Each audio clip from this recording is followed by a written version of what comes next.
It seems my husband has been possessed by a devil. I'm giving this house to Susan. If you oppose me, we're getting a divorce. He's planning to give our house, which is under my name, to our eldest son's wife? Old hag, get out of here ASAP. The wife who got my husband on her side. I'm changing it to my name, LOL. I can handle a monthly mortgage of about $1,800 easily. It seems my eldest son has joined her. Well, I don't have any attachment to this filthy house anymore. I'll move out then. I will make sure all three of you go to hell. Prepare yourselves. My name is Grace, and I'm 60. I work in an executive position in a major corporation. I live with my husband, Robert, who is 2 years younger. Last year, we renovated our house for our future. Our house was built by my father, and it's quite old. For that reason, it was really worn out, and we wanted to make it easier to live in as we approach our old age. However, because of our age, the loan is a bit high at $1,800. However, it's not an amount we can't afford, and I was told that the loan would be approved since I work in an executive position at a major company. By the way, Robert is a manager at a small restaurant, and his income is less than mine, so apparently it's easier for me to get a loan. It would be difficult for me to keep paying off the loan with my income. It was originally your father's house, and now it's in your name. I feel bad, but could you pay the entire amount? I'll make up for it by contributing more to our living expenses. We discussed this together and decided to renovate. Our home has become so beautiful and comfortable that it's almost unrecognizable. I was so happy that by renovating the house where I had spent my childhood, I could continue to live there forever. That's what I thought. I never thought the day when I would have to leave this house would come. One day, my smartphone vibrates. I'm getting married. I was told this by my eldest son, Jack, over the phone. Jack is 31 years old and a section chief at a major company. Our eldest son has always been diligent, dedicating himself to studying and club activities. He's also very dedicated to his work after being an adult. Because of that, I hadn't heard any rumors about his love life. I was really curious about the woman that Jack was thinking of marrying. Indeed, very intriguing. What kind of woman could she be? If Jack likes her, she must be wonderful. But I wonder if she's scheming something, taking advantage of Jack's lack of dating experience. I was half excited, half anxious about the woman our son would be bringing home for the first time. Then came the day of meeting her. A neat woman with brown hair and wearing a white chiffon dress showed up. I'm Susan, nice to meet you. She had very good manners and a neat appearance, making a great first impression. Nice to meet you, Dad, Mom. Showing her clean white teeth, she smiled at us. I can entrust Jack to her. That's what I was thinking, and Robert also seemed to feel the same way, smiling broadly. She's a good girl, as Robert murmured quietly. I'm very pleased to hear that from you, sir. I'm looking forward to getting along with you, she said, clutching Robert's hand and looking into his eyes. What on earth is she doing? Surprised by her close distance, I pulled back a bit. Jack seemed surprised too, but Robert didn't seem bothered. I wasn't jealous, but it was not a pleasant feeling. What are you doing? Thinking it wasn't good for Jack, I addressed Susan. Then, in a flustered manner, she said, Oh, I'm sorry. I shouldn't have done that on our first meeting. I'm really sorry. And immediately let go of Robert's hand. I often hear from everyone that I don't understand personal space. I don't mean any harm, I just end up doing it. I'm really sorry. She doesn't seem like a bad person. But I couldn't hide my surprise at her behavior even though my first impression was good. But Jack was head over heels for her. Also for her behavior. You know, Susan may not understand personal space, but I think that's one of her good points. She approached me even though I'm shy and have trouble approaching women. That's why I'm able to be in a relationship with Susan and even considering marrying her. I didn't expect the usual introverted Jack to change this much due to Susan's behavior. I entrust Jack to you. I had a lot of speculation, but I recognize she's a good person. I approved their marriage, and then things moved quickly and they got married a few weeks later. I wished them all the happiness from the bottom of my heart. Half a year after their marriage, one day. I'm home, huh? When I got home from work, I saw a woman's shoes at the entrance. In the living room, there was Susan. Welcome back, mother-in-law. Looking at the table, there was lots of empty cans and bottles of booze. It seemed they had been drinking. What is this? Why were they having a drinking party without Jack? Being curious, I asked. Well, when I was coming back home from work, I bumped into Susan. She said she wanted to get along with me better, so we decided to have a drink. But I'm broke before payday, so I suggested we drink at home. Why have a drinking party at home? It would be better if Jack was also there, and I didn't want to intrude on the newlyweds. They could have just drank at Jack and Susan's place. I asked while tilting my head. It would have been fine at our place, but this house is so beautiful. And right now, our place is a mess. Susan, who wasn't pronouncing words properly. I was surprised because she usually speaks politely, but she started speaking casually, probably because she was drinking. But why were they drinking together? Why didn't you invite Jack?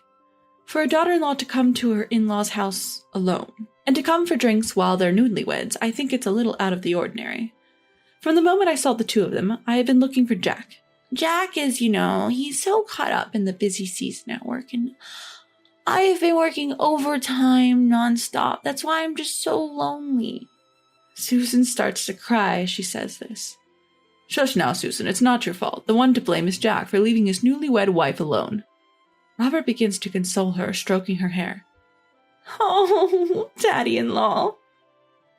What a bizarre scene. It's rather nauseating. Hey, Robert, Susan is your daughter-in-law. It's disrespectful to Jack. You shouldn't act like this. I scold Robert for his inappropriate behavior, but then... Don't scold daddy-in-law, please. Susan stands up for Robert. What? Her response was so absurd I couldn't help but blurt out my confusion. I had a lot to say, but after a tiring day at work, I couldn't be bothered. I'm going to take a bath. Please clean up after. I sigh as I head to the bathroom to escape. Then I call Jack to explain the situation. He says he'll stop working and come to pick Susan up right away. I see Susan as a bit eccentric, but Jack must really love her to be willing to leave work and come get her. But it might be a bit challenging to live with her after marriage. I may not be the best mother-in-law, but once Jack arrives, I've decided to offer him some advice on married life. Time flies as I soak in the tub, lost in thought. Feeling a bit lightheaded, I head to the living room, where I find Jack has arrived to pick up Susan. Or so I thought. But despite having driven here, he's drinking. Jack, you drove here, right? You're not supposed to drink. I question him, and he cheerfully replies in a tipsy state. No, Susan said she wanted to drink, so I decided to stay the night. I'm glad my son will be staying over. But the daughter-in-law who's left a bad impression is here too, and all of a sudden, I'm honestly baffled. But Jack's already been drinking. I can give you guys a lift. I really don't want the daughter-in-law to stay over. Despite being tired, I propose to drive them home. But then... No, I feel bad for you. You must be tired too. How about you join us for a drink? Jack suggests with an easygoing smile. I can't say anything more. Huh? At this moment, something felt off. Suddenly, Susan cracked a mischievous smile. Yes, indeed. It was as if she was laughing at my bewildered state. It's just my imagination, right? I tried to convince myself it was just a misunderstanding, but in fact, her incredibly terrific plan had already begun at that point. The next day, Susan kept apologizing for her blunder. I'm truly sorry, she said and left, and I felt relieved as if a storm had passed. Then that day when I got home, Susan was there again. There was no sign of Jack. I was filled with a sense of despair, but the situation was different from the day before. I'm sorry to disturb you again, but I really wanted to apologize, she said, offering me some sweets. I guess I got carried away. My bad. Robert seemed remorseful. It was a bit annoying, but they seemed to be reflecting, so I should let it go this time. I forgave them. Thank you. And maybe because Susan felt quite awkward about the whole thing, she stopped coming over. Frankly, I didn't want to deal with her much, so I was grateful for the outcome. So I thought. Until one day. Robert came to me with a serious face, saying he had something to talk about. As I was wondering what it was and stayed in the living room, Jack and Susan came home. It's been a while. I greeted them, but for some reason, I was ignored. Did they not hear me? As I was wondering, Robert suddenly shouted, "I'm giving this house to Susan.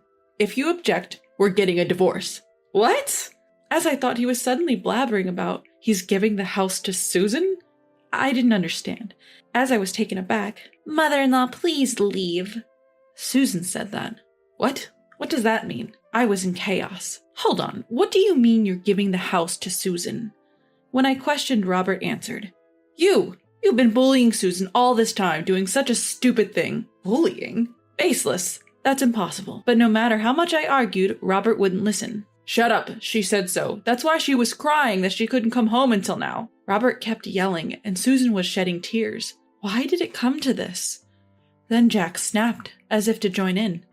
I didn't think my mother would do something like that.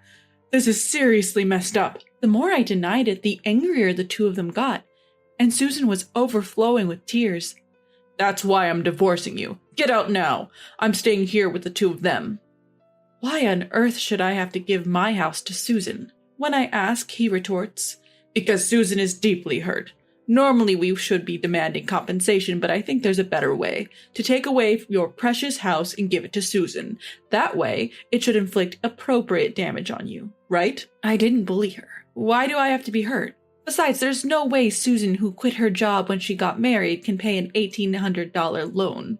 When I say that, he replies, Don't worry, the title will be in Jack's name. With Jack's salary and previous employer, we can immediately change the title. Even so, since the loan is in place, changing the title is basically difficult. If it were that easy to change the loan, anyone could buy a house. I don't think the bank will approve it. When I say that, Robert says, You work for a big corporation, and so does Jack, so it should be okay. Plus, one of my friends works at the bank where you have your loan. I think we can talk to him and everything will be okay. It's unclear where such confidence came from. That's right, an $1,800 loan is no big deal, LOL. Jack, brimming with confidence, led by Robert's words. It has become a real matter that I will have to hand over the house. I've said it over and over, I haven't bullied her, so I absolutely won't give up the house. When I object, they both blow up again. Ugh, this is too much. As I'm getting fed up, Susan, who has been crying the whole time, speaks up. Mother-in-law, for the sake of this child, please. Susan pleads, stroking her belly. No way. Mom, Susan is pregnant. If she remains this mentally unstable, she might have a miscarriage, right? So please, give in. She announces her pregnancy here. Stress is indeed a big enemy during pregnancy, but that doesn't mean I should give up my house because of some unfounded accusations. I remain perplexed. Just leave me alone for a bit. I leave the scene and go to the bedroom. Bullying? Have I unknowingly been horrible to Susan? As I'm lying on the bed riddled with worry. What's this? There's a strand of brown hair on the bed. Both Robert's and my hair are black. There's no way a strand of brown hair could fall. Wait, has there been an affair? On top of the early argument, now this awful truth is revealed. My mind is on the verge of exploding. I don't even know what's going on anymore. I cry myself to sleep, and when I wake up, it's night. As I try to enter the living room, I could hear voices. It seems that Jack and Susan aren't back home yet. I wish I could have a drink too. You can't, you're pregnant, remember? Robert and Susan, full of enthusiasm. I found no chance to intervene. The mysterious accusation of Susan left me in despair. As I remained unable to enter the living room, suddenly I heard the sound of an intimate encounter. Oh, Susan, I love you. Stop it, Robert. Jack and my mother-in-law will find out, you know. Huh? What the hell are Robert and Susan doing? What on earth is happening here? Don't worry, Jack is passed out drunk, and Grace hasn't come out of her room for a while. She's probably sleeping already. LOL, is she sulking? LOL, too funny, LOL. The brown hair probably belonged to Susan. It's disgusting. What were these two doing on the bed I was sleeping in until just a few moments ago? I feel nauseous. I bet they kicked me out and planned to have a good time with Susan, hidden from Jack. My home, a venue for their illicit affair. Fine. I'll let go of this disgusting home. But you will see consequences. The next morning, I acted as if I'd been asleep in my room and nothing happened in front of the three. Actually, I didn't want to sleep in that bed anymore, and I was too shocked to get any sleep. Finally handing over the house. When I said, I've decided to hand over the house, everyone broke into a grin. Great, let's get the transfer of ownership done. I'm sure I can get a loan approved in no time. Jack is quite excited. This kid probably doesn't know anything. It made me sad, but I won't tell the truth to a son who doesn't listen to his mother and is completely controlled by his wife. Not yet. And then days of hustle and bustle followed with divorce procedures and transfer of ownership. It was quite tough, but somehow we managed to change the ownership. From today, it's no longer your house, Robert cheered. Get out of here, old lady, LOL, Susan whispered into my ear. It pissed me off. I'll leave. You don't have to tell me. Letting go of the house I lived in all my life, it was sad, but had become a place of infidelity. No regrets left. From now on, I'll mess with these three and their odd relationship. You all will be sorry for what you did. About a month after I moved out, finally I'm ready. I returned to my former home.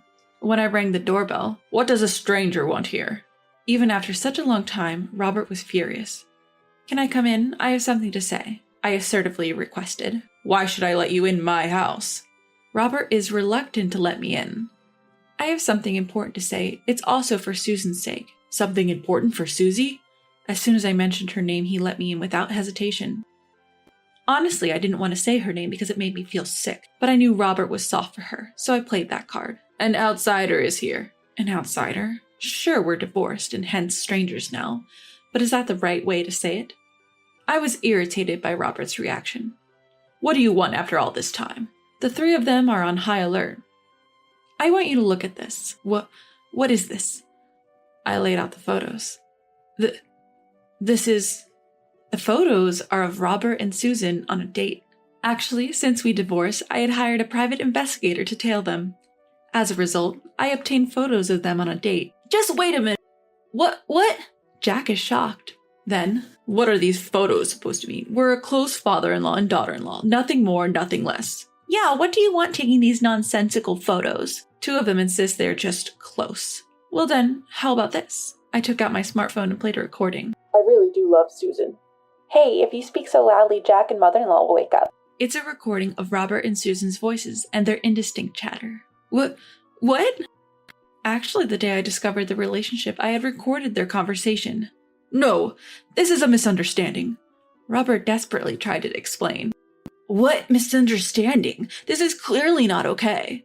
As expected, Jack was furious. She kept her head down. I decided to add fuel to the fire. "Listen, I hate to ask, but who's really the father of that baby in your belly?" Jack's face went pale instantly. "Do you mean it's with Dad?" "No way. My father-in-law was pulling it out every time." "Oh." She dug her own grave. "You just admitted it, didn't you? You just admitted it!" The three of them shouted. Robert and Jack ended up wrestling each other. "Ouch!" She seemed to have had a cramp in her stomach due to the fight, interrupting their scuffle. Then I immediately said, "I've been saying this all along, haven't I? I haven't been bullying Susan. Could it be that you were lying just to drive me away? To make Jack believe?" Jack was taken aback. "You're kidding. What the hell? That's just messed up. With you guys, and I couldn't trust my own mom." Jack, who couldn't trust his mother and listened to the wicked woman, seemed to be blaming himself. "Now that you understand all this, spill everything." Jack shouted angrily at the two of them. They hesitated to confess, but then said, "We have enough evidence here. Are we going to court?" The word court triggered them, and they finally began to talk. Apparently, at first, she seemed to have loved Jack, but when they came to our newly renovated and beautiful home for their marriage proposal, she wanted a house like ours. "My parents' house was pretty run down, and I was jealous of a beautiful house like this. The interior was quite nice too," she explained while shedding tears. The woman who wanted a house seemed to have planned to win over Robert on the day of the marriage proposal. So she intentionally ambushed Robert after his work without inviting Jack and drank at home. For several months that Jack did not come home, she nurtured love with Robert and seemed to have planned to push me out. "Then you should have proposed to live together from the beginning." When I said that, she paused and then answered, "I have a bad image of a mother-in-law. My mom and grandma at home fought every day because grandma was bullying my mom. I didn't want to live with a mother-in-law. The only way to live comfortably in a beautiful house was to get the mother-in-law to leave." Surely, with such an image, one would not want to live with a mother-in-law, but stealing your father-in-law. However, what did Robert think about this fact? "I knew I was being used, but when she came to greet me, held my hand and smiled, Robert, who fell in love, knew he was being used, but he seemed to have done such a thing to abandon me and keep her by his side. You guys, you're the worst." When Jack said so, the two of them lowered their heads and shed tears. After that, Jack naturally divorced. When he checked the DNA of the child born just in case, it turned out to be Robert's child. I won't pay child support. Saying so, Jack demanded compensation from the two of them. Of course, me too. I can't believe I'm suing my own father for compensation. I patted Jack's head as he sighed in disbelief. That crazy woman had thrown us all for a loop. But the one who's going to regret messing up her life more than any of us is her from here on out. And my hunch was right on the money. Fast forward 2 years, she remarried Robert and decided to stick it out without divorcing, for the sake of their child. She then put the child she had given birth to in daycare so she could work. Oh look, Uncle, came to pick you up today. Apparently, she's been getting the side eye from other moms at the daycare. The kids seem to be getting along fine, but she's feeling down because she can't make any mom friends. And when she tried to explain her divorce and remarriage to Robert to her own parents, they were furious, and their anger was directed at Robert. She's been estranged from them ever since. All of this is her own doing. And as for that house, Jack is living there alone. I wanted to sell it, but that would be too harsh on Mom. After all, this is the house where she's been living since she was born, right?